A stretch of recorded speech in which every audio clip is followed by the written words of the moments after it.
ওগো নবীজি, চতুর্দিক থেকে বেঈমান কাফিররা পাথর আপনাকে মারে, আমি আল্লাহর পক্ষ থেকে যখন সাহায্য আসবে, আমি আল্লাহ তাআলা এমন ভাবে নূর আর হেদায়েত মানুষের অন্তরে ঢাইলা দিব, চতুর্দিকে যেভাবে পাথরের আঘাত আপনার উপরে আসছে, এইভাবে দেখবেন চতুর্দিক থেকে লোকেরা দলে দলে আপনার কাছে ইসলাম গ্রহণ করে কালিমা পড়ে মুসলমান হয়ে যাবে।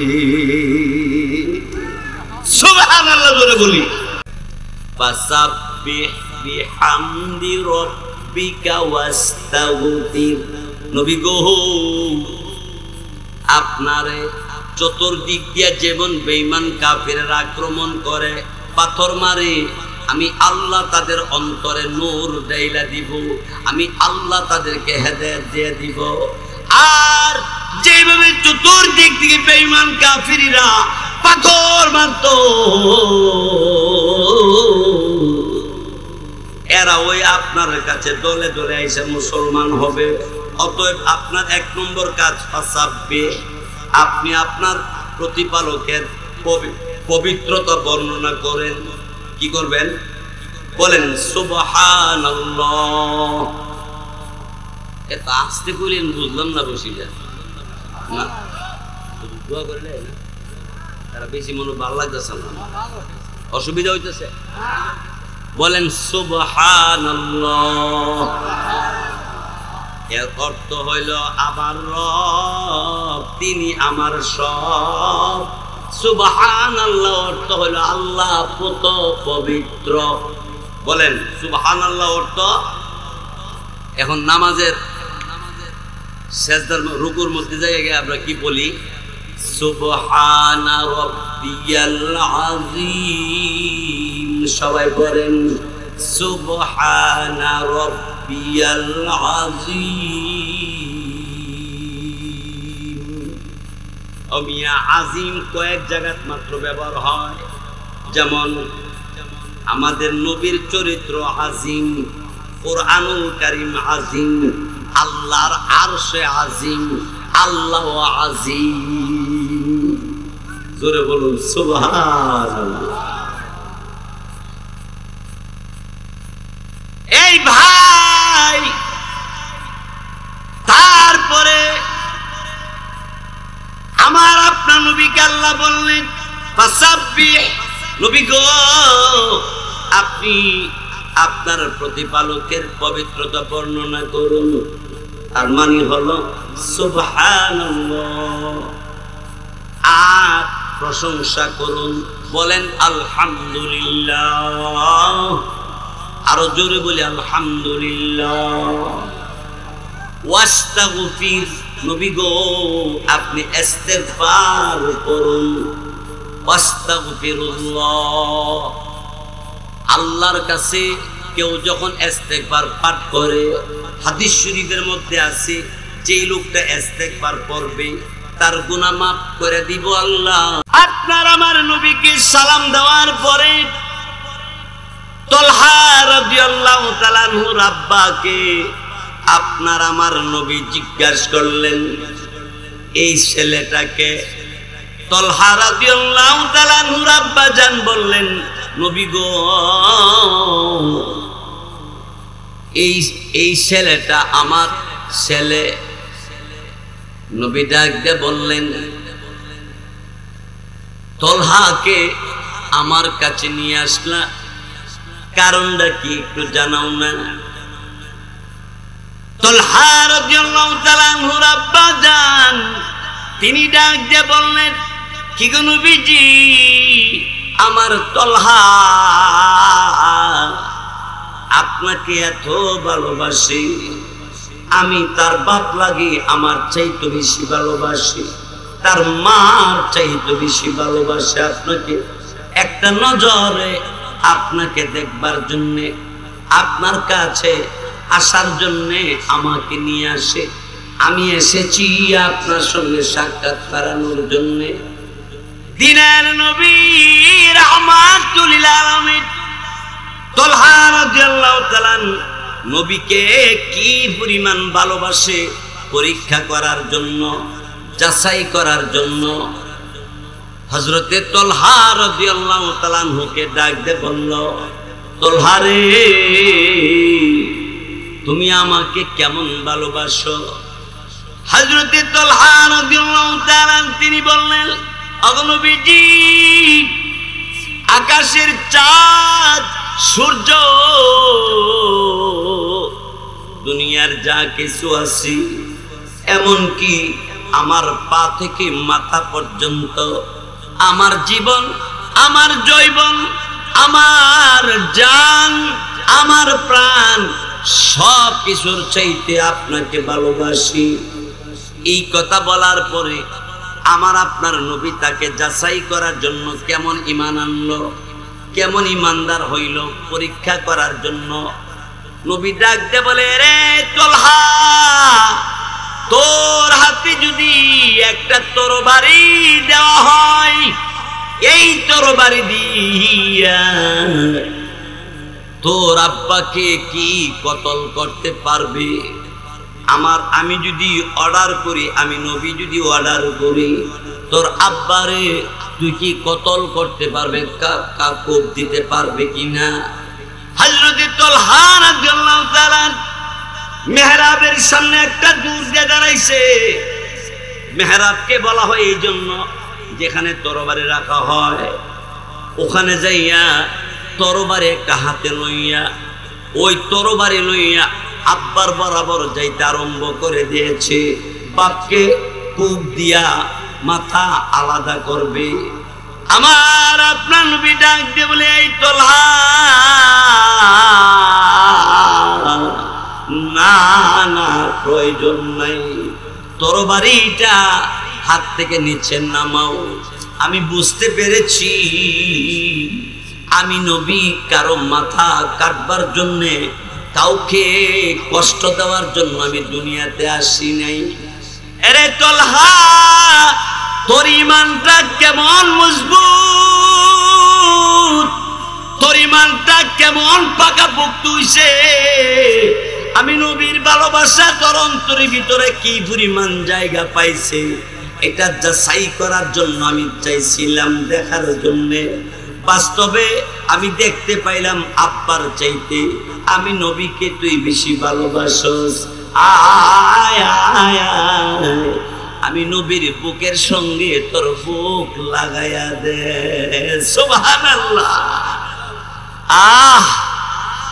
ওগো নবীজি, তুমি মদিনারি বুলবুল, তুমি জান্নাতেরি ফুল, তুমি মুহাম্মাদুর রাসূল, তুমি মদিনারি বুলবুল, তুমি জান্নাতেরি ফুল, তুমি মুহাম্মাদুর রাসূল, তুমি ভেঙ্গে দিয়েছ জগতের সকলেরই ভুল। ঠিক কিনা জোরে বলে? দুনিয়ার যত ভুল ছিল, ভ্রান্ত ছিল, সবগুলোকে উৎখাত করেছেন আমার আপনার নবী রাহমাতুল লিল আলামিন। চিৎকার করে বলো, চিৎকার করে একসাথে বলুন ঠিক কিনা?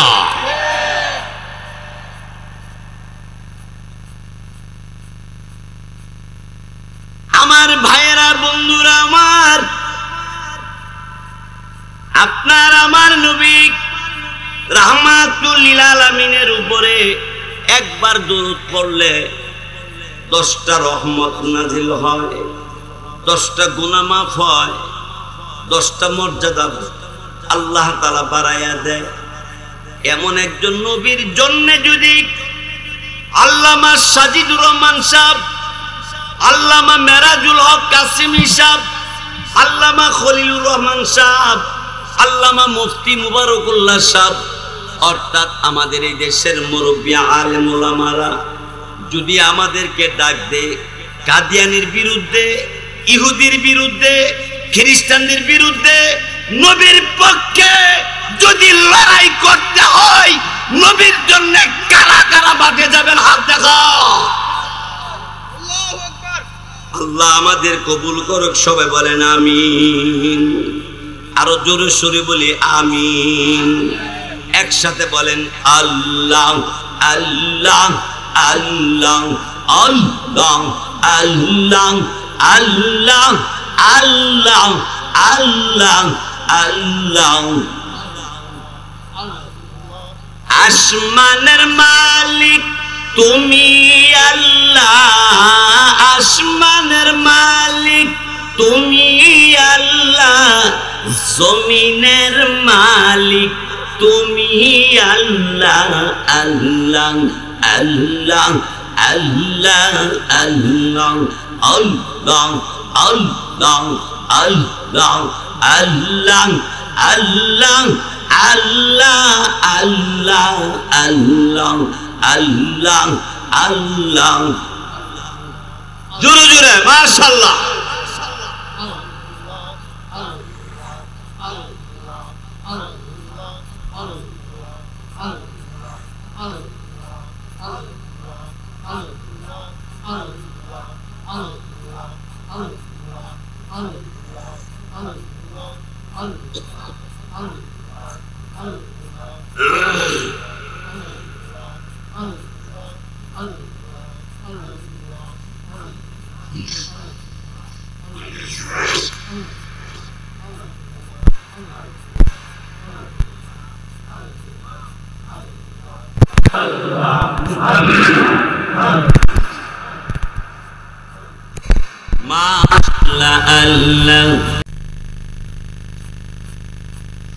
এই কথা বলার পরে দিনের নবী বললেন, আমার আপনার নবী বললেন, এ দুনিয়ার মানুষ, তুই আমাকে ভালোবাসলে, আমার সুন্নতকে ভালোবাসলে, আমি নবী ঘোষণা দিলাম আমার সঙ্গে তুই জান্নাতে থাকবি।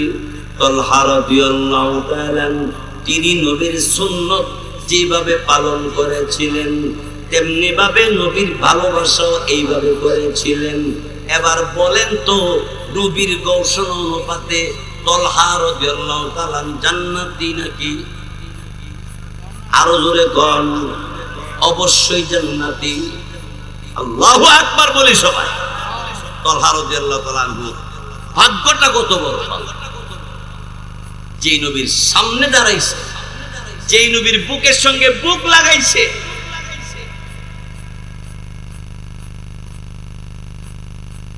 তারপরে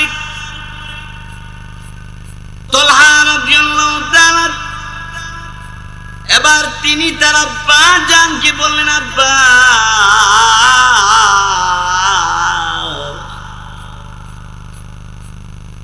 আমি মারা গেলে আমার নবীকে খবর দিবেন আমি যে বললাম। আব্বা গো, আমি যদি দিনের বেলা মারা যাই তাহলে আপনি আমার নবীরে খবর দিয়েন, আর যদি আমি রাত্রি বেলা মারা যাই তাহলে নবীর কাছে খবরটা দিয়েন না। কারণ হলো রাতের বেলা আমি মারা গেলে নবীজি খবর পাইয়া আমাকে দেখবার জন্য যদি রওনা করে, পথের মধ্যে খ্রিস্টান ইহুদিরা, আমার নবীর দুশমনেরা আমার নবীর উপর আঘাত করবে। না না না আব্বা গো, আমি রাতের বেলা মারা গেলে আমার প্রাণের নবী, আমার জানের নবী, আমার প্রিয় নবীকে আমি রাতের বেলা মারা গেলে সংবাদ দেওয়ার দরকার নাই। আব্বা, আমি রাতের বেলা যদি ইন্তেকাল করি দেরি করবেন না, গোসল দিয়া কাফন পরাইয়া আমাকে জানাজা পড়াইয়া আমাকে দাফন করে দিবেন। তবে বইলেন, নবীর গোলাম আমি, আল্লাহর বান্দা আমি, কবরে শুইতেছি, আমি নবীর ভালোবাসতে বাসতে কবরে যাইতেছি, এই কথাটাই সাক্ষী হাসর ময়দানে আপনি দিয়েন। তালহা জমিনের মধ্যে পড়ে গড়াইয়া গড়াইয়া কান্দে, কিরে তুই আমার নবীর এত ভালোবাসস, রাতের বেলা মারা গেলে নবীর খবর দিতে না করস, কারণ হইল রাতের বেলা নবী যদি করে দেখতে আসি ইহুদি খ্রিস্টানেরা নবীর উপর আঘাত করবে, এই জন্যে তোর জন্য দেখতে না আসি, খবরও যেন না দেয়। তুই কি নবীর এত ভালোবাসস? তলহা রাদিয়াল্লাহু তাআলা আম্মি তখন ডাক দিয়ে বললেন, ওগো আমার আব্বাজান, আমার নবীর জন্য, ইসলামের জন্য, দ্বীনের জন্য, আল্লাহর জন্য আমার পা থেকে মাথা পর্যন্ত সব আমি একবারের জন্য রিজার্ভ করে দিয়েছি। আব্বা, নবীর বুকের সঙ্গে আমার বুকটা লাগছে, আমি আমার নবীর বুকের সঙ্গে আমার বুক যখন লাগছে, আমি জান্নাতের গ্রান তখনই আমি পাইয়া গেছি। আল্লাহু আকবার, আল্লাহু আকবার, জোরে বলে আল্লাহু আকবার।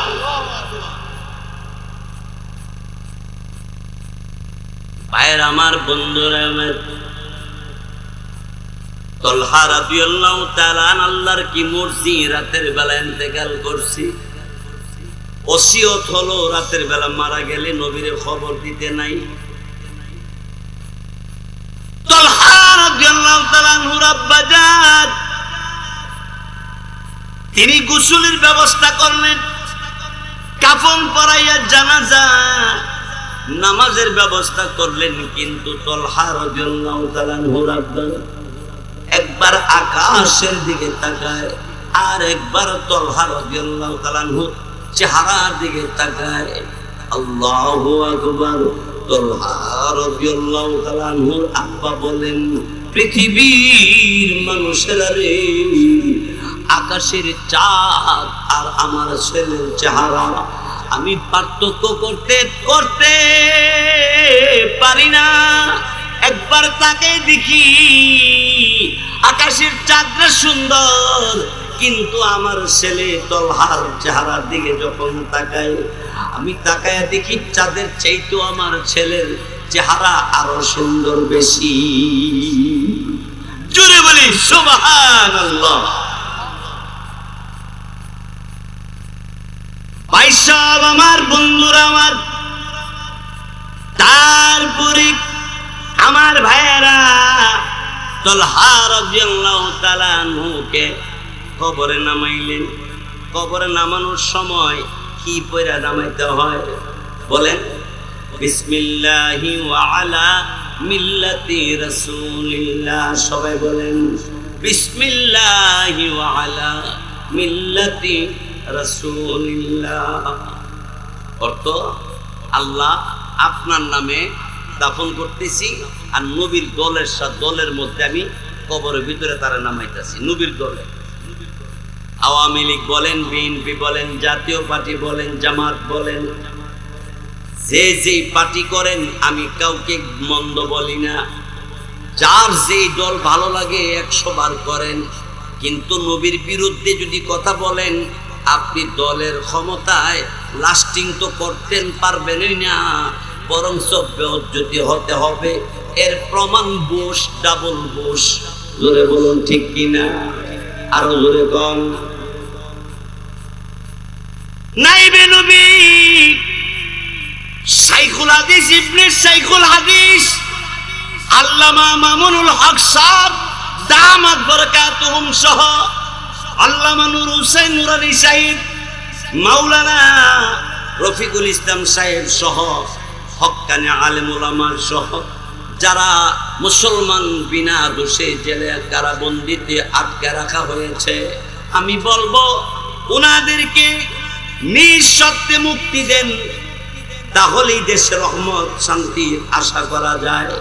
না হয় এই দেশের শান্তি ক্ষমতা গেলেও শান্তি পাবেন না। জোরে বলুন ঠিক কিনা।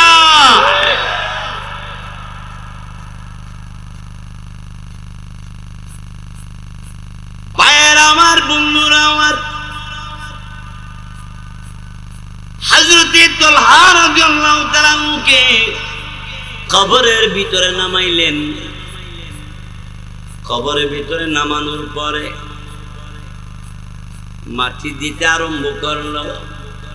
তালহা রাদিয়াল্লাহু তাআলা নূর আব্বা বলেন, আমরা মাটি দিয়ে দাফন করার জন্য যত তাড়াহুড়া করতেছি, এর মাঝখান দিয়া কিছু নতুন হাত দেখলাম, যাদের চেহারা দেখলাম কিন্তু চিনি না এরা কি জমিনে বাস করে না আসমানে বাস করে। আল্লাহ আল্লাহ क्या मुबारक नाम है, अल्लाह अल्लाह मुमिनों का काम है। बोलें सबाई अल्लाह अल्लाह क्या मुबारक नाम है, अल्लाह अल्लाह मुमिनों का काम है। কারণ মুমিনের অভিভাবকই আল্লাহ, মুমিনের জিম্মাদার কে? দেখি আমার কথা না, কোরআনে আছে, বলবো কোরআন শরীফের আয়াত। আল্লাহ ফরমান, আল্লাহু ওয়ালিয়ুল্লাযীনা আমানু, ইমানদারের জিম্মাদার, ইমানদারের বন্ধু, ইমানদারের অভিভাবক আল্লাহ। ইমানদারের জিম্মাদার, জিম্মাদারের কিছু দায়িত্ব থাকে, থাকে না? উনি যে আমাদের অভিভাবক, দায়িত্বটা কি পালন করব? আল্লাহ বলেন, আল্লাহ নিজেই করে সে বলেন, আল্লাহু ওয়ালিয়ুল্লাযীনা আমানু يخرجهم من الظلمات إلى النور।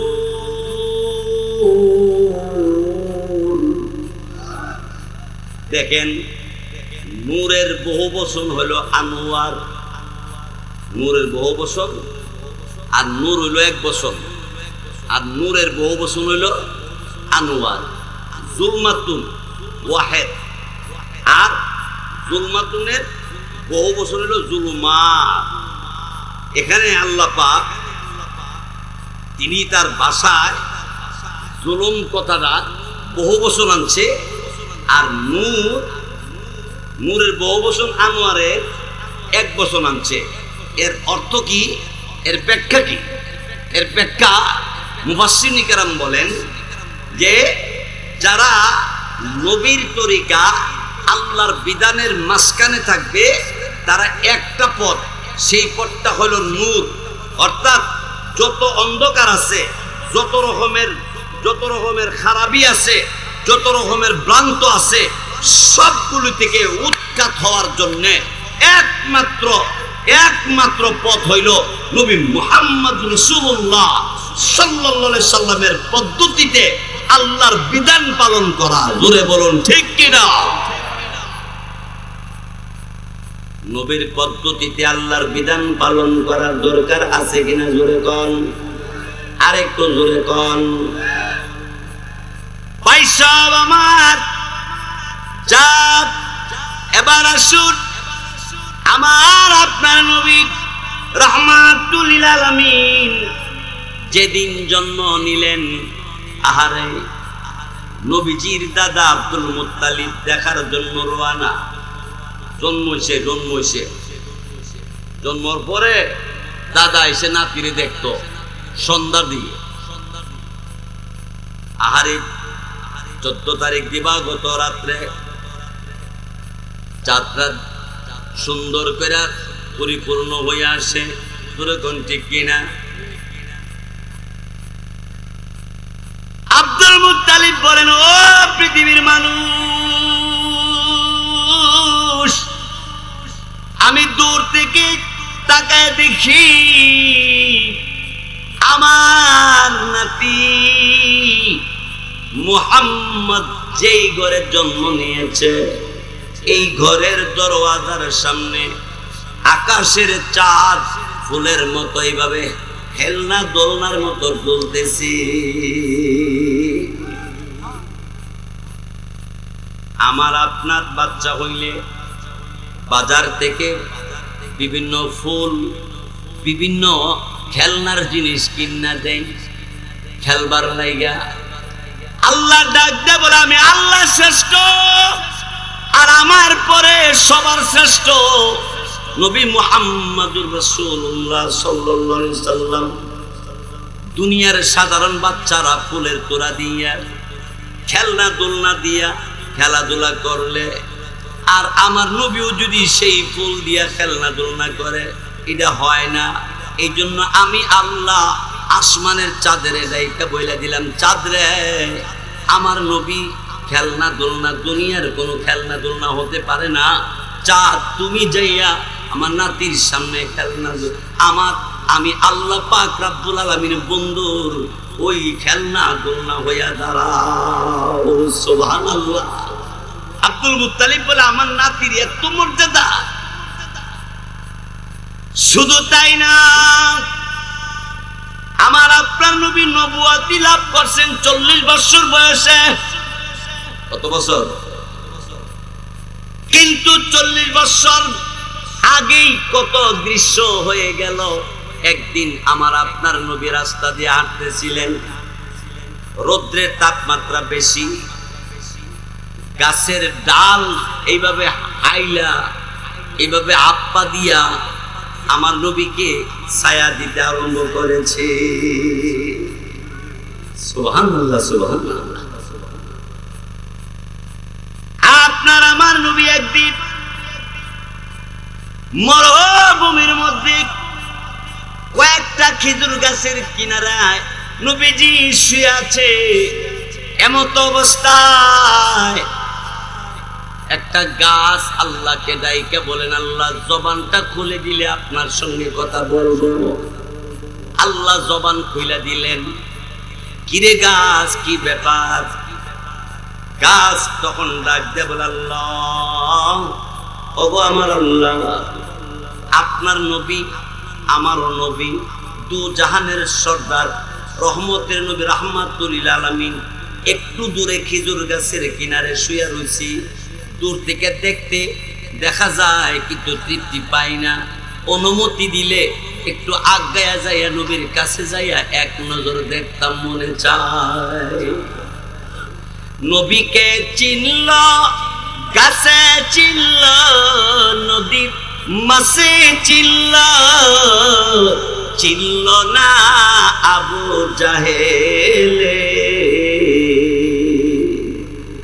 নদীর মাসে চিনল ও জঙ্গলের হরিণী, চিনল গাছে, চিনল না নবীজিকে আবু জাহেলে। না চিনার কারণে নবী লস হইছে না তার লস হইছে? ভাই সব আমার ভাইয়েরা, বন্ধুরা, শুধু তাই না,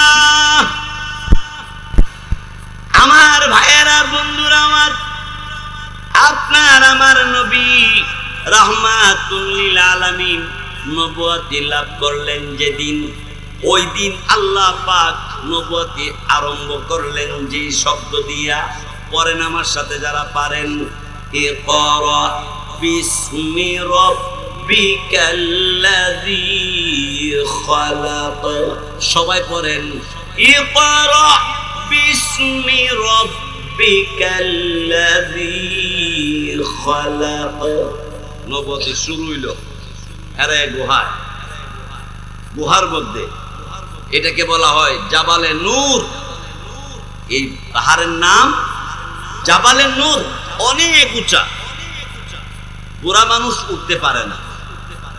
আমি তো আল্লাহর রহমতে বাইসাইকেলের মতো এখনো দৌড়াইতে পারি, কোনো সমস্যা নাই। রাত পিছে 2টা-3টা প্রোগ্রাম আল্লাহর রহমতে আমি করতে পারি। আমাকে যিনি দাওয়াত করছেন মাওলানা কাউসার সাহেব, এই মাদ্রাসার মজলিসপুর মাদ্রাসার সুনাম ধন্য নাজমে তালিমাত জনাব ইমদাদ সাহেব, আমি আসার পরে যুবকরা অনেক আপ্যায়ন ভালোবাসা আমাকে দিয়েছেন। আমি অত্যন্ত খুশি হয়েছি। আর আমি যে বয়ান করতেছি আপনাদের অনেক কষ্ট হইতেছে। আজকের জন্য কি আরো 10 মিনিট চলবে নাকি এখনই শেষ? আরো চলবে? কে কে শুনবেন দুইটা হাত দেখান তো দেখি। তাহলে মোহাব্বতে আল্লাহ আল্লাহ আল্লাহ মোহাব্বতে আল্লাহ আল্লাহ আল্লাহ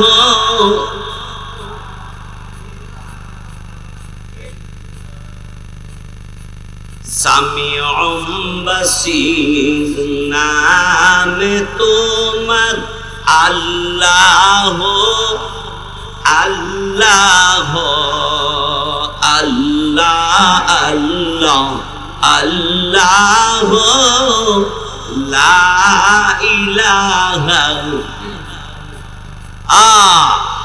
গফুরুর রহিম নামে তোমার গফুরুর রহিম নামে তোমার আল্লাহ আল্লাহ আল্লাহ আল্লাহ আল্লাহ লা ইলাহা লা ইলাহা ইল্লাল্লাহ মুহাম্মাদুর রাসূলুল্লাহ সাল্লাল্লাহু আলাইহি ওয়াসাল্লাম। রূহের জগতে আমাদের সকলের রূহ একটা জগৎ আছে। এই জগৎটার মধ্যে সব রূহ আল্লাহ এক জায়গায় জমা করে রাখছে। ওখানে আল্লাহ জিজ্ঞাসা করছিল আমাদেরকে, আলাস্তু বিরাব্বিকুম। এর তরজমা হলো, আমি কি তোমাদের রব নয়? আর সহজে বোঝার জন্য আমি বলি, আল্লাহ জিজ্ঞাসা করেছিলেন রূহের জগতে, এই আমি কি তোমাদের রব? তখন আমরা বলেছিলাম ক্বালু বালা। সবাই বলেছিলাম অবশ্যই আপনি আমাদের রব। রব অর্থ প্রতিপালক, যিনি লালন পালন করে তিনি হলেন রব। রবেই আমার সব, সবই আমার রব, রবি আমার সব। ঠিক কিনা জোরে কর? আমার রব, রবি আমার সব। ঠিক কিনা জোরে কর?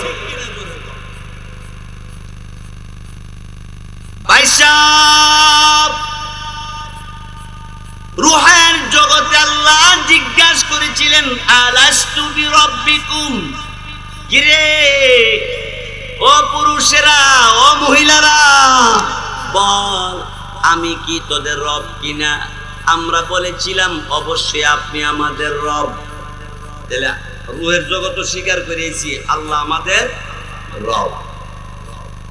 এবার জগতে আমরা আসছি, আমাদেরকে শিক্ষা দেওয়ার জন্য কিতাব পাঠাইলেন। কিতাবের নাম কোরআন। কিতাবের নাম কোরআন। ওই কোরআনুল কারীমের প্রথম 5টা আয়াত নাযিল হয়েছে। এই 5 আয়াতের প্রথম আয়াতে আল্লাহ কি কো দেখেন, ইকরা বিসমি রাব্বিকাল্লাযী খালাক। হাবিব আপনি পড়েন আপনার ওই রবের নামে যেই রব আপনাকে সৃষ্টি করেছে। সুবহানাল্লাহ। রূহের জগতেও আমরা বলেছি আমাদের রব আল্লাহ। আবার কোরআনের আয়াত, প্রথম আয়াত যে নাযিল হইছে সেই আয়াতের প্রথম কথা হলো আপনি ওই রবের কথা স্মরণ করেন যেই রব আপনাকে সৃষ্টি করেছে। এবার বলেন কবরের ভিতরে প্রশ্ন হবে কয়টা? কবরের ভিতরে 3টা প্রশ্ন করা হবে। এই 3টা প্রশ্নের প্রথম প্রশ্নের নাম মার রব্বুকা। বলো তোমার রবকে। দেখছেন রূহের জগত রবকে আল্লাহ। কোরআন নাজিল হইল তোমার প্রতিপালক রবের কথা স্মরণ করো, রবের নামে পড়ালেখা করো, রবের নামে ইবাদত করো, রবের নামে জিকির করো, রবের নামে দান করো, রবের নামে সেবা করো, রবের নামে যা করো শুধু রবের নামে করো। মনে রাখো কবরে যাওয়ার পরও জিজ্ঞাসা করা হবে মার রব্বুকা, বলো তোমার রবকে। যদি বলতে পারি আমার রব আল্লাহ, আল্লাহ বলবে বান্দা বাকি দুই প্রশ্নের জবাব আমি আল্লাহ দিয়া দিব। এই প্রশ্নের তুই চিন্তা করিস না। সুবহানাল্লাহ জোরে বল। একটা কথা আছে না যে এক হালি কমলা নিলে একটা কমলা এমনি দিয়ে দিব, এক হালি কমলা কিনলে একটা কমলা এমনি দিয়ে দিব।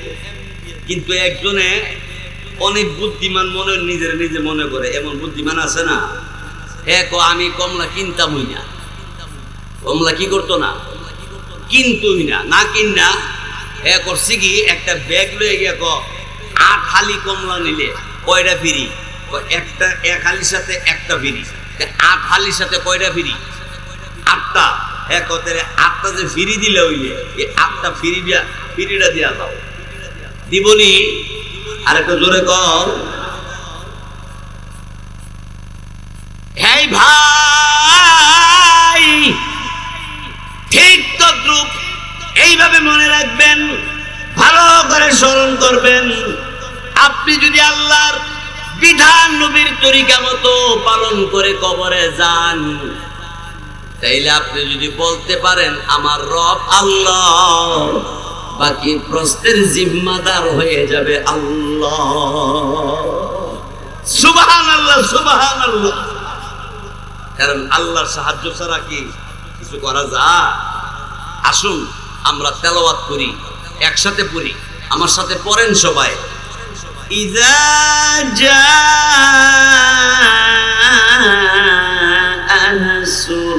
নাসরুল্লাহি ওয়াল ফাতহ। সুবহানাল্লাহ। হাবিব আমার নবীর লক্ষ্য করে রাখো, নবী অপেক্ষা করেন, যখন আপনার প্রতিপালকের পক্ষ থেকে সাহায্য আসবে তখনই ফাতহ, আপনি বিজয় লাভ করবেন। সুবহানাল্লাহ। আর আপনি যে বিজয় লাভ করবেন তার কি বিজয়, কি প্রমাণ হবে, আপনি বিজয় দ্বারা কি বুঝবেন? এরপর আল্লাহ বলেন ওয়ারাআইতান নাসা ইয়াদখুলুনা ফি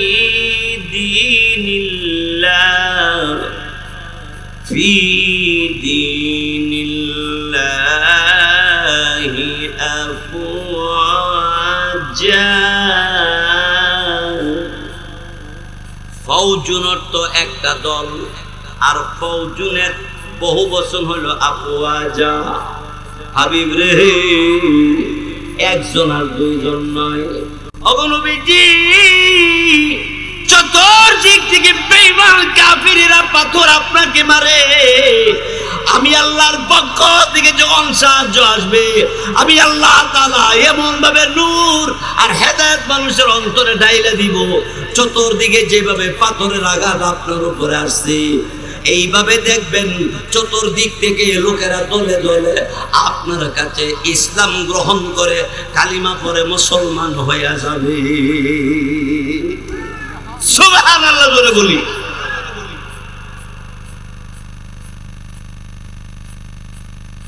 সুতরাং আল্লাহ তাআলা এই কথা বলেই শেষ করছে না। এরপর আল্লাহ বলেন নবীকে আল্লাহ 3টা কাজ দিবেন, বলেন কয়টা কাজ? এরপর আল্লাহ 3টা কাজ দিলেন। 1 নম্বর ফাসাব্বিহ, 1 হামদিক, 2 ওয়াস্তাগফির, 3। কয়টা হইল?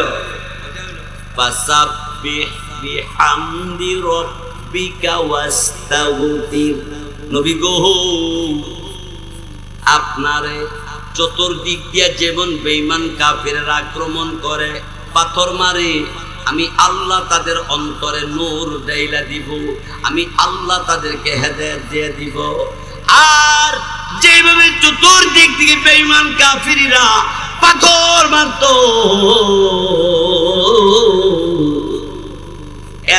আপনার কাছে দলে দলে এসে মুসলমান হবে। অতএব আপনার 1 নম্বর কাজ ফাসাব্বিহ, আপনি আপনার প্রতিপালকের পবিত্রতা বর্ণনা করেন। কি করবেন? বলেন সুবহানাল্লাহ। এত আস্তে কইলেন, বুঝলাম না। বসি যা না, দোয়া করলে না, তারা বেশি মনে ভালো লাগতেছে না, অসুবিধা হইতেছে। বলেন সুবহানাল্লাহ। এর অর্থ হইল আমার রব তিনি আমার সব। সুবহানাল্লাহ অর্থ হইল আল্লাহ কত পবিত্র। বলেন সুবহানাল্লাহ অর্থ। এখন নামাজের সেজদার রুকুর মধ্যে জায়গায় আমরা কি বলি? সুবহানা রাব্বিয়াল আযীম। সবাই বলেন সুবহানা রাব্বিয়াল আযীম। অমিয়া আজিম কয়েক জায়গাত মাত্র ব্যবহার হয়, যেমন আমাদের নবীর চরিত্র আজিম, কুরআনুল কারীম আজিম, আল্লাহর আরশে আজিম, আল্লাহ আজিম। জোরে বলুন সুবহানাল্লাহ।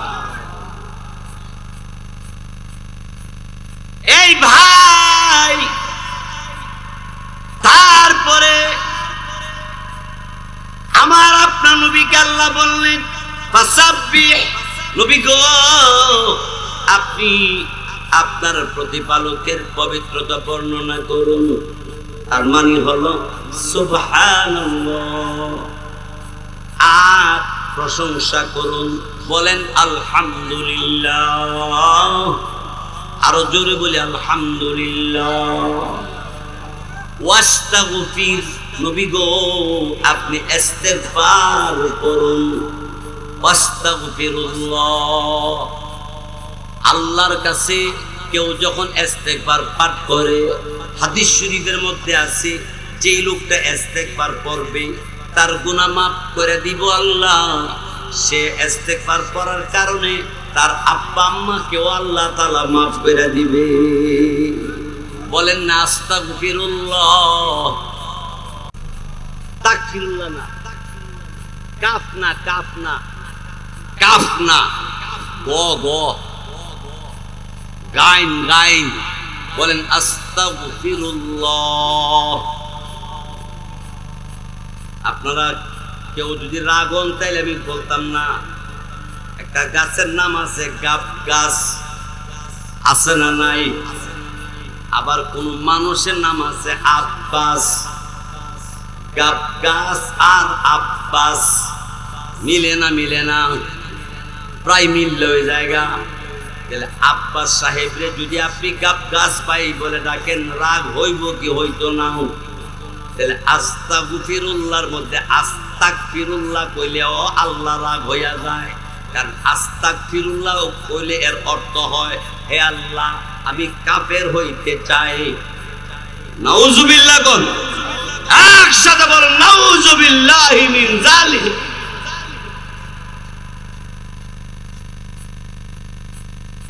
আমার ভাইরা, বন্ধুরা আমার, নবীজির অত্যন্ত দামি একজন সাহাবী, বিখ্যাত সাহাবী আব্দুল্লাহ ইবনে মাসউদ রাদিয়াল্লাহু তাআলা এই সূরা নাজিল হওয়ার পর থেকে তিনি রাতের বেলা ঘুমাইছেন না।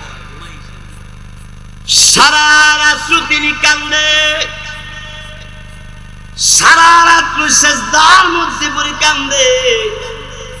সাহাবায়ে কেরাম টের পাইয়া জিজ্ঞাসা করে আব্দুল্লাহ ইবনে মাসউদ রে, রাতভর মানুষ ঘুমায়, তুমি ঘুমাও না কেন? আব্দুল্লাহ ইবনে মাসউদ রাদিয়াল্লাহু তাআলা তিনি বলেন, আমি কেন ঘুমাই না? এই সূরা নাসর ইজা যা সূরা নাজিল হইল, আমার নবীরে আল্লাহ যে 3টা কাজ দিল, এই কাজটা আমার নবীকে দিয়া আল্লাহ বুঝাইতে চায় নবী আর বেশি দিন দুনিয়াতে থাকবেন না, চলে যাবে মদিনার মাটির নিচে। তবে আমার নবী মদিনার রওজাতে জিন্দা আছেন, আলহামদুলিল্লাহ। নবীর রওজা শরীফের ভিতরে এটা হাদিস আছে, বুখারী শরীফের হাদিস, বিভিন্ন হাদিসের মধ্যে আছে। قال النبي صلى الله عليه وسلم من صلى علي عند قبري سمعته সুবহানাল্লাহ সুবহানাল্লাহ। নবী বলেন, উম্মত তুমি যদি কোনো রকমে মদিনা আসতে পারো, আমি নবীর রওজার পাশে দাঁড়ায় তুমি যদি সালাম দাও, আমি নবী সামি'তুহু তোমার সালামটা আমি নিজে শুনব, ইয়ারুদ্দুহু আমি অতঃপর তোমার সালামের উত্তরটাও দিয়া দিব। তুমি যদি আমার জন্য দোয়া করো, আমার জন্য দোয়া করো, আমার উপর দুরূদ পড়ো, আমি স্বয়ং আমি নিজেই দুরূদ শুনবো। জোরে জোরে বলি সুবহানাল্লাহ। ভাই সাহেব আমার, এবার আসুন মূল কথার দিকে যাই। আমি যে আয়াতি কারিমা তেলাওয়াত করেছি, আল্লাহ পাক রব্বুল আলামিন তিনি আপনার আমার দু জাহানের সকলের নবী রাহমাতুল লিল আলামিনের শান নিয়ে আল্লাহ কথা বলেছেন। কিন্তু সূরা নাসর ইজাজা সূরার বাকি কথাটা শুনেন। ইন্নাহু কানা তাওয়াবা, সবাই বলেন ইন্নাহু কানা তাওয়াবা। নিশ্চয়ই তিনি মানে আল্লাহ, যিনি তাওয়াবা। তাওয়াবা শব্দটার অর্থ হইল বারবারে মাফ করে দেনেওয়ালাকে তাওয়াবা বলে। বারবারে মাফ করনেওয়ালাকে কি বলে? তাওয়াবা বলে।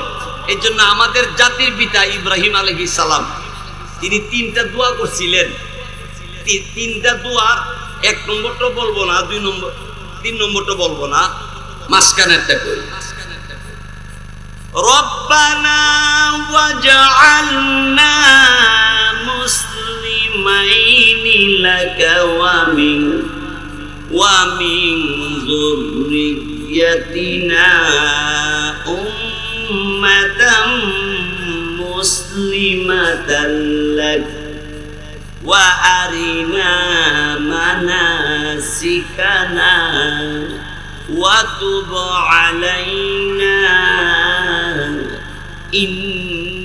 ইন্নাকা আনতাত তাওয়াবুর রাহিম।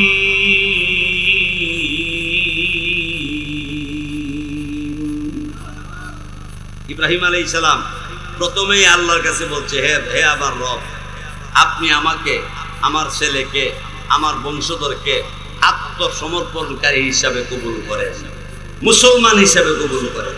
জোরে করেন সুবহানাল্লাহ, আরো জোরে কর। ওয়া আরিনা, আমারে দেখায়া দেন, শিখাইয়া দেন আমি কেমনে ইবাদত করব, কেমনে আপনারে ডাকবো। নবী ইব্রাহিম আলাইহিস সালাম কেমনে ইবাদত করব, কেমনে ডাকবো আল্লাহর কাছে চাইয়া শিখবার চেষ্টা করে। আর আমরা 3 দিন তবলিগ লাগাইলে পরে হুজুররা আর বানতে রাজি না, বা আমলবি লাগতো না। এবার আছে না নাই? এটা বোকামি। এটার একটা উদাহরণ দিয়ে আমি বয়ান শেষ করে দিব। উদাহরণটা দিতাম নি? উদাহরণটা হইল, মনে করেন এক লোক 30 হাত গাতার মধ্যে পড়ে গেছে। গাতার গভীর হইল 30 হাত। এখন এই লোকের কেমনে উড়াইব? গ্রামের মানুষ পরামর্শ কইরা বলল, এক কাজ কর, যিনি মুরব্বী আছে গ্রামের তারে জিজ্ঞাসা এলো। মুরব্বীরে জিজ্ঞাসা করলো তারে কেমনে উড়ান। মুরব্বী কইল, সহজ পথ হইল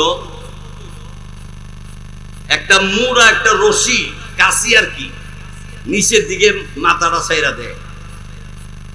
এক মাথা তোরা ধরে রাখবি, আর এক মাথা নিচের দিকে ছাড়লে এরে ডাক দিয়া কইবি যে কোমর ভালো করে বান দিত, দিয়া রশিটার মধ্যে জাতাটা ধরতো, তন্তর উপর থেকে টান দিবি, 30 হাত নিচের থেকে উঠতে হয় বাইরে এখন ঠিকই তুললে লাইছে ধরে। কিছুদিন পরে আরেক বেড়া 22 হাত উঁচা তাল গাছ উঠছে। আচ্ছা 22 হাত আর 30 হাত বেশ কম আছে না? 22 হাত বেশি না 30 হাত বেশি? 22 হাত তাল গাছ উঠে বলা হে উঠতে গেছে গা, উঠতে নিচে দিকে চাইয়া গো আয় হায় আমি তো নামতাম না। তখন এলাকার লোকেরা বলল চিন্তা করিস না, 30 হাত নিচে থেকে এক বেড়ারে তুললে লাইছে, এমন লোক আমরা এলাকাতে আছে। আর তুই তো মাত্র 22 হাত উপর উঠছ, ডর আজকে রে, চিন্তা করিস না, এর কাছে যাই। যারা 30 হাত নিচে তুই উড়াইছি এর কাছে গেছে, যাওয়ার পরে কয়াত উপরে 22 হাত, তাহলে দড়িল কি লইত, দড়ি রসিল কাছিল। তখন একটা আরেকটা রকম মুরব্বীর জিগাইবিনি কোন কাইফিয়তে নামাইতাম, জিগাইতাম গীতাবাদ রশির মাথায় ইডাল দাদি মোহের কাছে এ কোমর বানবো আর আমরা টান দি মোহে আয়া করব। অহনার মুরব্বীর জিগাইবার দরকার নাই, না জিগাইয়া 22 হাত উপরে রশির জোরে ডিল দিছে। হ্যাঁ কি করবো, কোমরে বান্ধে, হ্যাঁ ঠাইসা বান্ধিছে কইসা বান দেওয়ার পরে এখন কি করবো, তুই রশিটা ধরে রাখিস, ধরছি হু করে টান দিছে, ওর হ্যাঁ মারা গেছে পতই, রাস্তাতেই মারা গেছে। আর যারা টান দিছি হে লাশ আইয়া যে এর উপরে পড়ছে, একটা না খ আর ঠ নাই, মদিনান্ন হয়ে গেছে। মদিনান্ন সেফা না খারাপ চেপে গেছে না। মুরব্বীর বুদ্ধি, মুরব্বীর না মানার কারণে যে দশা এই দেশের ইসলাম মুসলমান দুনিয়া থেকে পরকালে আল্লাহর সাথে সাক্ষাতের জন্য, নবীর সাথে সাক্ষাতের জন্য, জাহান্নাম থেকে মুক্তির জন্য, জান্নাতে প্রবেশ করার জন্য এই দেশের মুরব্বী আমার আপনার হলো নাইবে নবী, হক্কানি আলেম উলামা। জোরে বলুন ঠিক কিনা? আলেম উলামা না মানলে ওই দশা হবে যেই দশা হইছে 22 হাত আর 30 হাত। আমার ভাইয়েরা, বন্ধুরা আমার, ভাইয়েরা আমার, বন্ধুরা আমার, আল্লাহ পাক রব্বুল আলামিন তিনি ফরমান ইন্নাহু কানা তাওয়াবা, নিশ্চয় তিনি তাওয়াবা, অর্থাৎ গুনাহগার গুনাহ করলে মাপ চাওয়া মাত্র আল্লাহ তারে মাফ করে দেয়। সকালে গুনাহ হয়ে গেছে, বিকাল বেলা মনে পড়ে গেছে হায় হায় আমার গুনাহ হয়ে গেছে, আমার মাওলার কাছে যখন ডাক মারে, মাওলা ডাক দেয়া বলে বান্দা গুনাহ করেছিস, অন্যায় করেছিস, কিরে বান্দা বান্দি, তোর মার কাছে, আব্বার কাছে, ভাইয়ের কাছে একবার আর দুইবার অন্যায়, তিনবার অন্যায় করলে তোর মা হইয়া যদি তোর মাফ করে দিতে পারি, তোর আব্বা যদি তোর মাফ করে দিতে পারি, তোর এলাকার সর্দাররা যদি তোর মাফ করে দিতে পারি, আমি রহমানুর রহিম, আমি কি পারি না তোরে মাফ করে দেওয়ার জন্য?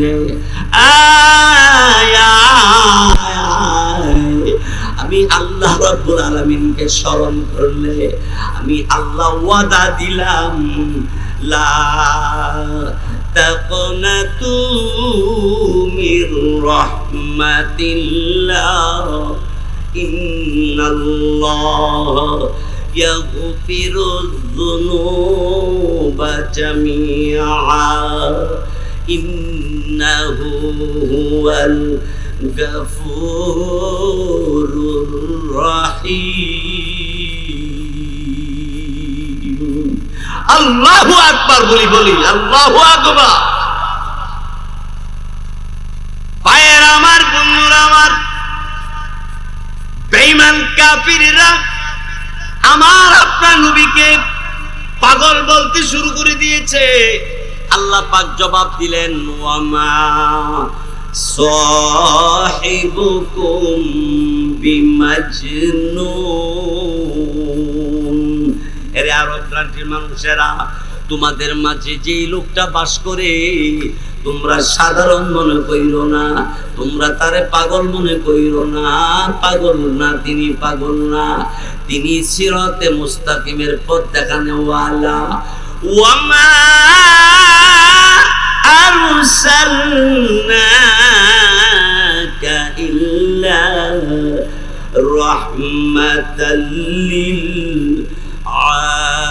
আলামিন।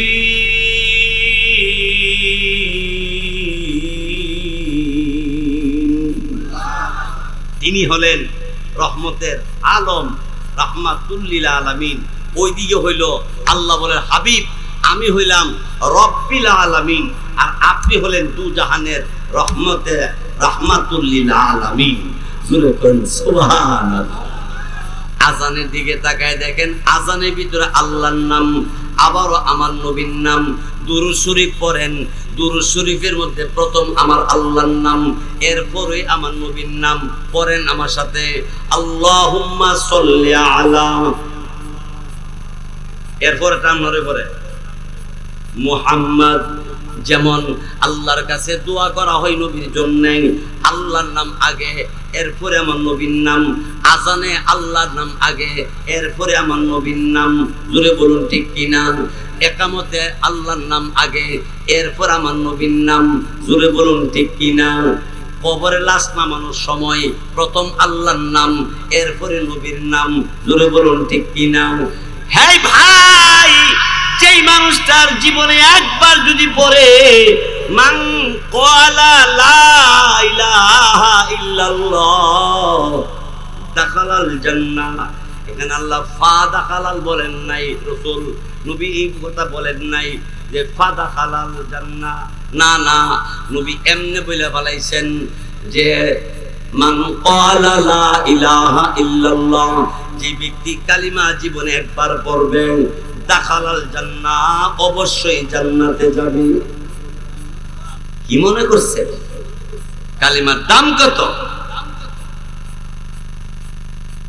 পয়সা। ইয়ার পরবর্তীতে আমার আপনার নবী রাহমাতুল লিল আলামিনকে পাগল বলে বিভিন্ন মন্তব্য করতে আরম্ভ করে। লোকেরা ডাক দেয়া বলে মুহাম্মদ আব্দুল্লাহর ছেলের চরিত্র ভালো না। আর আল্লাহ পাক রব্বুল আলামিন সূরা কালামের মধ্যে ওয়াজ করেছেন, কোরআন শরীফের মধ্যে আছে সূরা কালাম, একটা সূরার নাম। এই সূরার মধ্যে আল্লাহ বলেন, অর্থাৎ কোরআনে আল্লাহ নবীর ব্যাপারে বলেন। আমি যে আয়াত দিয়ে শুরু করেছিলাম, আল্লাহ ফরমান ওয়া ইন্নাকা লাআলা খুলুকিন আযীম। ও বিশ্বের হে দুনিয়ার লোকেরা, আমার নবীর চরিত্র নিয়ে তোমরা চিন্তা করার দরকার নাই।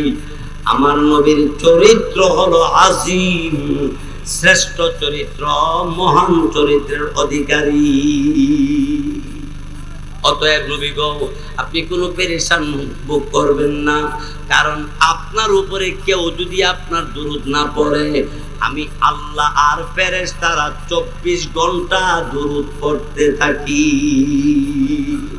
ইন্নাল্লাহা ওয়া মালাইকাতাহু, দেখছেন, ইন্নাল্লাহা ওয়া মালাইকাতাহু, আল্লাহ বলেন নিশ্চয়ই আল্লাহ এবং ফেরেশতারা নবীর উপরে ইউসাল্লুন, দুরূদ পড়তে থাকেন। সুবহানাল্লাহ। এরপর আল্লাহ কো ইয়া আইয়ুহাল্লাযীনা আমানু, হে ঈমানদারগণ, তোমরাও নবীর উপরে দুরূদ পড়ো। দুরূদ পড়লে লাভ না লস। এইজন্য আমরা নবীর তরিকা মতো কাজ করব। নবীর তরিকার মধ্যে সুদ আসেনি, যে সুদের ব্যবসা মজলিস আসেনি। নবীর তরিকার মধ্যে ঘুষ আসেনি। কারলের ঘুষ থাকতে পারে, ঘুষ থাকতে পারে না। ঠিক কিনা জোরে কর। ওর কারলের কুশ মনে করে ঘুষ খাইতেছে। তাহলে নবীর তরিকার মধ্যে ঘুষ নাই, নবীর তরিকার মধ্যে সুদ নাই, নবীর তরিকার মধ্যে মিথ্যা নাই, নবীর তরিকার মধ্যে অন্যের হক নষ্ট করতে নাই, নবীর তরিকার মধ্যে অন্য মানুষকে কষ্ট দিতে নাই। কিন্তু এই কাজগুলি আমার মধ্যে থাকলে তাহলে আমি নবীর আশিক হতে পারি নাই।